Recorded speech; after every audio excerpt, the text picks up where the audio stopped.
Assalamualaikum warahmatullahi wabarakatuh.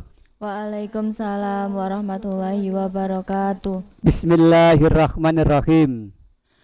Alhamdulillahilladzi ala ni'matil imani wal islam alladzi ya'murun nasa ayya'malu amalan hasanan wa tayyiban wa yanhan nasa ayatruka amalan sayyi'an wa qabihan. Asyhadu an la ilaha illallah wa asyhadu anna muhammadan abduhu wa rasuluh la nabiyya ba'dah. Allahumma salli wa sallim wa barik ala sayyidina Muhammad wa ala ali sayyidina Muhammad. Amma ba'duh.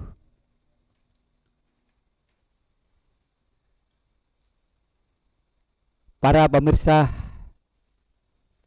di rumah dan di studio, para hamba tersat yang masih dimuliakan oleh Allah Subhanahu wa taala.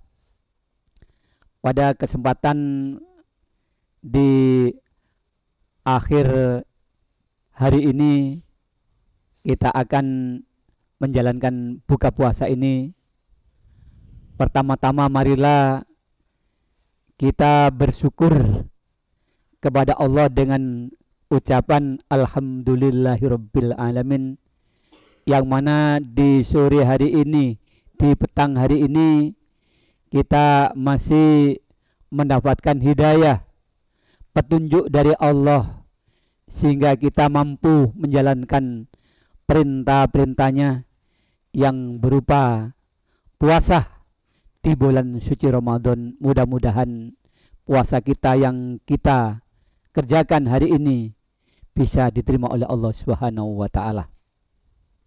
Yang kedua, tak lupa pula sholawat dan salam kita haturkan kepada junjungan Nabi besar kita Muhammad sallallahu alaihi wasallam, pahlawan Islam yang tanpa pamrih untuk menyebarkan agama Islam di seluruh dunia. Mudah-mudahan kita sebagai umat Muhammad nanti di akhir zaman kita mendapatkan syafaatnya. Amin amin ya rabbal alamin. Di sore hari ini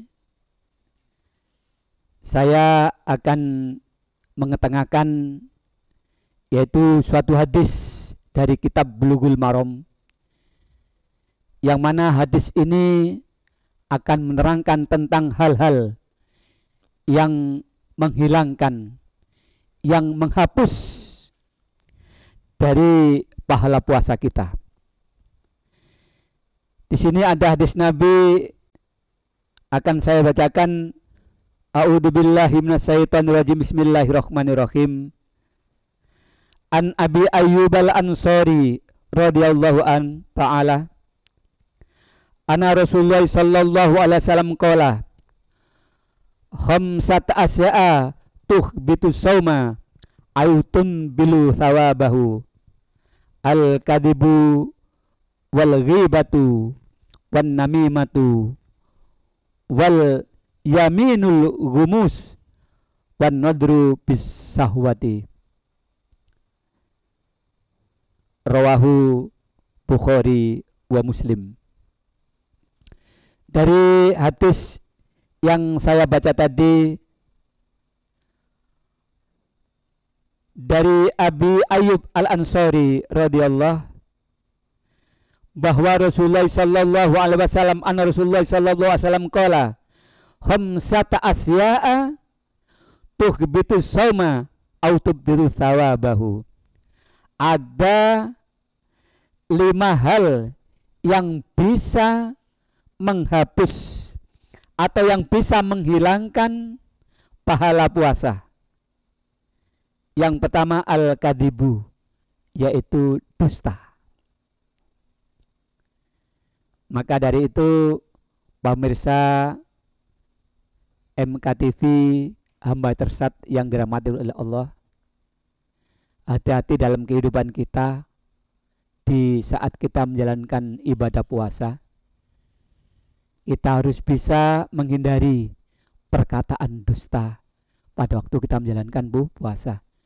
Yang mana perkataan itu bisa menghilangkan pahala puasa kita. Jangan sampai puasa yang kita kerjakan sehari itu hanya kita menghasilkan lapar dan dahaga saja. Karena apa? Karena perkataan dusta yang kita omongkan, yang kita bicarakan.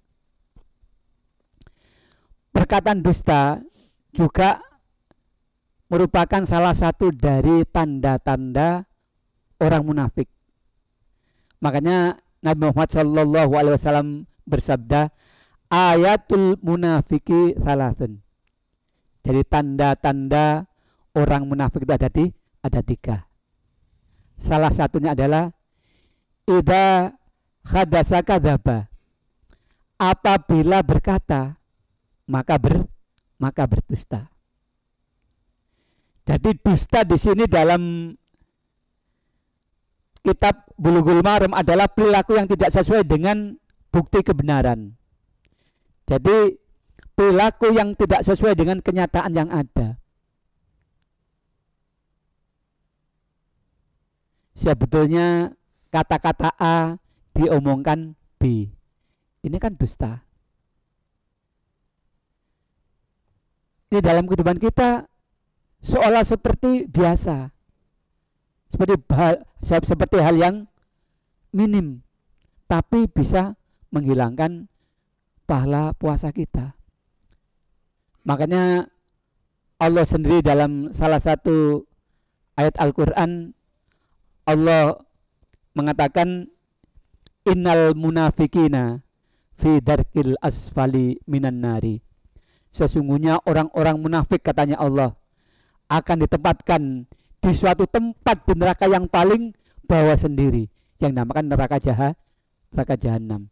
Jadi di samping dusta itu bisa menghilangkan pahala puasa kita, juga bisa menyebabkan kita masuk neraka jahanam.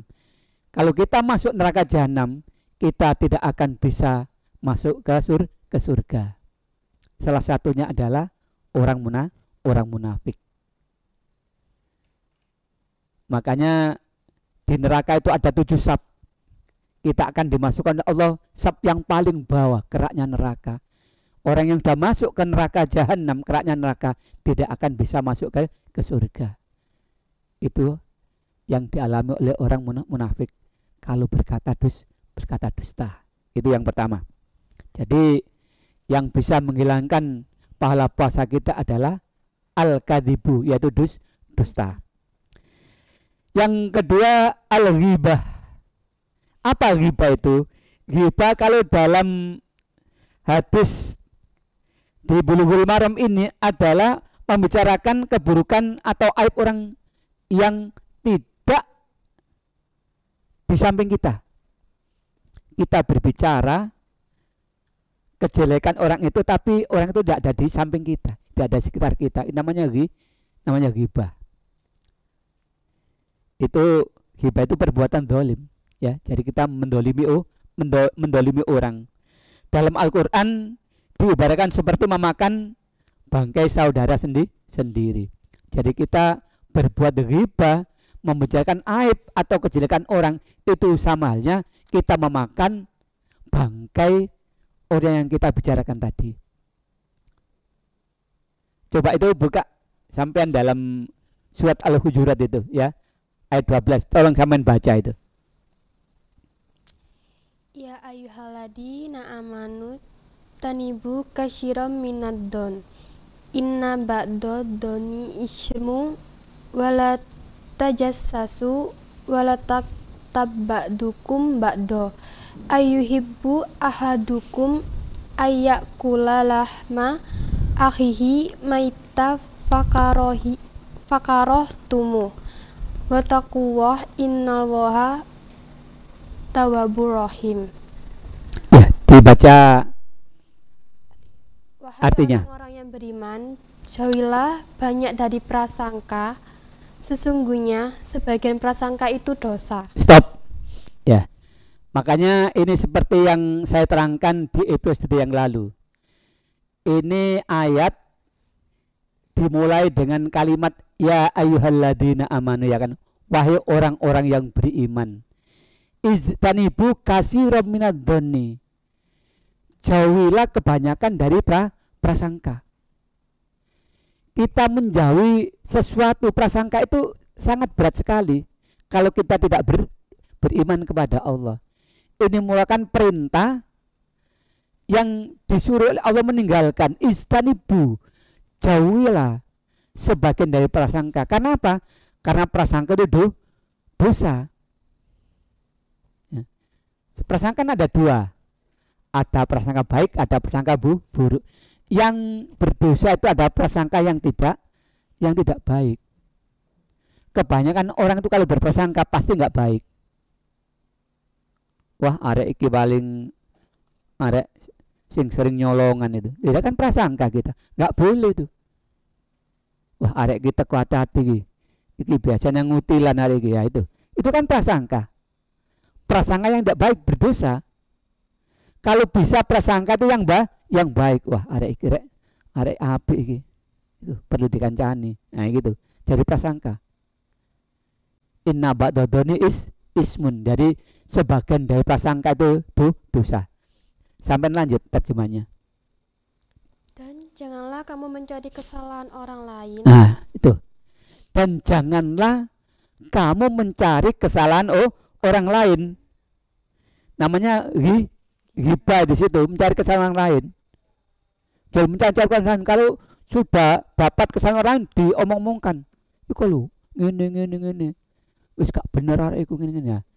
Jadi kejahatan, kejelekan, aib orang itu dibicarakan. Boleh nggak boleh?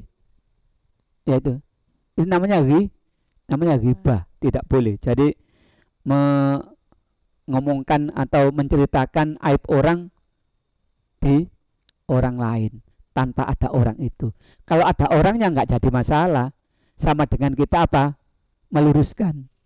Kamu nggak bener, perbuatanmu gini tadi kurang baik, jangan dilakukan lagi. Itu kan meluruskan. Tapi kalau kita menceritakan kejelekan aib orang itu tadi, itu berdosa. Kalau pada waktu puasa bisa hilang pahala puasa kita. Diteruskan. Dan janganlah ada di antara kamu yang menggunjing sebagian yang lain. Nah, menggunjing ya. Nah, menggunjing itu di sini adalah menggunjing itu biasa dikatakan sini adu domba, ya menggunjing itu ya. Menggunjing ya. Di sini ada yang ketiga itu namimatu. Namimatu itu adu domba. Ya. Jangan kamu adu domba. Jangan ghibah dan jangan adu domba. Perkataan A diomongkan ke B dengan lain dari kenyataan. Kan adu domba itu. Akhirnya nanti persaudaraan akan pecah. Pasti kedua orang itu pasti akan apa? Bertengkar. Mau kita adu domba. Gitu. Jangan ghibah, jangan adu domba, jangan menggunjing, ya kan? Teruskan itu. Apakah ada di antara kamu yang suka memakan daging saudaranya yang sudah mati? Nah, itu. Jadi kalau kita ghibah, kita menggunjing, kita adu domba, itu sama dengan kita memakan darah atau memakan bangkai saudara kita sendiri. Memakan bangkai itu halal apa haram? Haram. Makan bangkai itu haram. Makan sama dengan kita memakan barang yang haram. Kalau kita ghibah itu, misalkan kejelekan orang lain, adu domba itu, ya, atau menggunjing orang itu sama dengan kita memakan bangkai. Yang kita makan itu barang yang haram, itu sama dengan seperti itu, ya. Diteruskan. Tentu kamu merasa jijik dan bertakwalah kepada Allah. Sesungguhnya Allah Maha Penerima Tobat, Maha Penyayang. Itu, ya. Jadi kalau kita berbuat salah, cepat-cepat kita minta ampun kepada Allah. Astaghfirullahaladzim. Makanya doa itu tolong diawali dengan ucapan istighfar. Astaghfirullahaladzim. Astaghfirullahaladzim. Soalnya dosa kita itu banyak, ya. Makanya kadang-kadang tidak kita sangka-sangka kita itu tahu-tahu berdosa.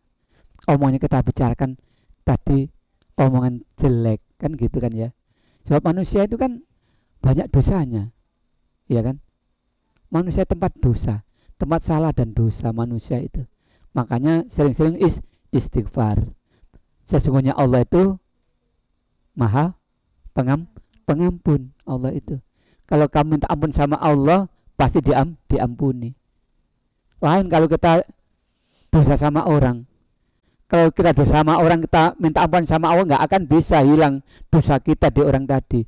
Selama kita tidak minta maaf kepada orang bersangkutan itu. Ya kan ya? Itu ya. Tapi ini bisa menghilangkan pahala puasa kita kalau kita puasa ini. Makanya lebih baik diam daripada membicarakan orang. Tadi di episode yang lalu, diamnya orang puasa itu sama dengan apa? Bertasbih kan ya. Bertasbih itu. Diamnya orang puasa itu tasbih. Tidurnya sama dengan ibadah. Perbuatannya dilipatkan gandakan pahalanya oleh Allah. Itu orang puasa. Daripada kita membicarakan orang, menggunjing orang, menghibai orang, mengadu domba orang, kita berbuat dosa lebih baik kita diam atau tidur lebih baik daripada puasa kita hilang. Kemudian yang keempat, al-yaminul ghumus. Apa al-yaminul ghumus? Al-yaminul ghumus itu artinya sumpah palsu. Ya itu jangan sampai ya. Di dalam pertemuan kita itu kita bersumpah tapi palsu, yakin tapi betul-betul kejadian. Tapi dia yakin aku gak. Sumpah demi Allah enggak. Pakai nama Allah lagi ya. Hati-hati itu bersumpah itu. Ya. Katakan apa yang terjadi. Jangan sampai menjadi sumpah palsu itu. Memberi kesaksian yang tidak sesuai dengan keterangan yang sebenarnya, gitu loh. Jadi kamu memberi kesaksian tapi tidak sesuai kenyataannya sebenarnya. Kamu bersaksi tapi tidak sesuai dengan kenyataan. Jangan. Golek dilakon koncoku ngomong ini yo. Nah, jangan sampai diikuti orang seperti itu. Apalagi pada waktu puasa, wah hilang puasamu. Kamu puasanya mendapatkan lapar dan dahaga saja, nggak dapat pahala. Sia-sia puasamu ya. Si A puasa kita. Tahu si A itu nggak dapat pahala. Jadi si A pahala puasanya itu. Jadi jangan sampai dikerjakan seperti sumpah palsu seperti itu. Yang terakhir, yang kelima, anadru bisahwat. Anadru bisahwat itu apa? Memandang penuh syahwat. Ini biasanya yang dilakukan oleh pria sama wanita yang saling memandang, tapi penuh dengan syahwat. Makanya hati-hati nih. Pada waktu puasa, astagfirullahaladzim, wis dihilangkan pandangan itu tadi. Makanya diikuti hadis Nabi, diikuti sabda Nabi, sabda Rasul. Wis puasa lebih dibanyakin tidur atau diam atau menjalankan yang bermanfaat. Karena apa? Karena suatu perbuatan pahala itu akan dilipat gandakan oleh Allah Subhanahu wa taala. Ya, baik para pemirsa di rumah maupun di studio, inilah tadi hadis Rasulullah sallallahu alaihi wasallam yang membahas tentang 5 hal yang bisa menghapus atau menghilangkan pahala puasa kita. Dari saya cukup sekian saja. Selamat sore, selamat berpuasa. Mudah-mudahan puasa kita diterima oleh Allah Subhanahu wa taala. Akhir kalam, wabillahi taufiq wal hidayah, wabiridha wal inayah, wallahu muwaffiq ila aqwamit thoriq. Wassalamualaikum warahmatullahi wabarakatuh. Warahmatullahi wabarakatuh.